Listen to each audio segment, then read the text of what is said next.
দেখেন ভাই দেখেন, মাসে কয় না শখের দাম 80 তোলা। তো সে বাড়িতে অজগর সাপ পুষত।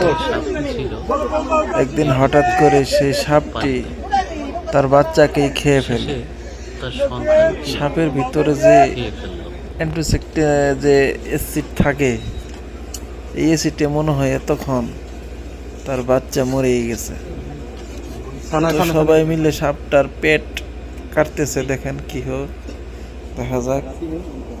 ইতিমধ্যে ছুরি দিয়ে সাপের পেট ফাড়া হয়েছে। সম্ভবত সে বাচ্চাটা মারাই গেছে। দেখা যাক কি হয়, দেখতে থাকুন। মতিলোভে তাতে কষ্ট, সে অযোগ্য সাপ ধরে ধরে ব্যস্ত। হঠাৎ করে সে বাড়ির বাইরে যাওয়াতে তার বাচ্চাটাকে খেয়ে ফেলে। এখনো গ্রামবাসী মিলে সাপের পেটটাকে ফাড়তেছে। দেখা যাক, ভাগ্য ভালো থাকলে বাচ্চাটা বেঁচেও থাকতে পারে।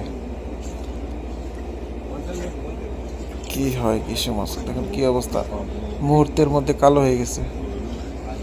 সাপের পেটের ভিতরে যেই ভয়ঙ্কর পরিমাণে অ্যাসিড থাকে, সে মুহূর্তে যে কোনো জিনিস হজম করতে পারে এবং মেরে ফেলতে পারে।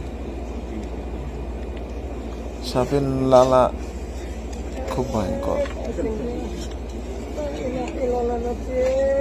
এখন সে বাচ্চাটি অনেক বড় বাচ্চা, এত বড় বাচ্চারা খায় ফেলাইছে।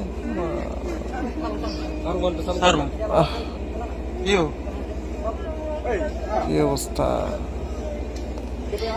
মারা গেছে হয়তো,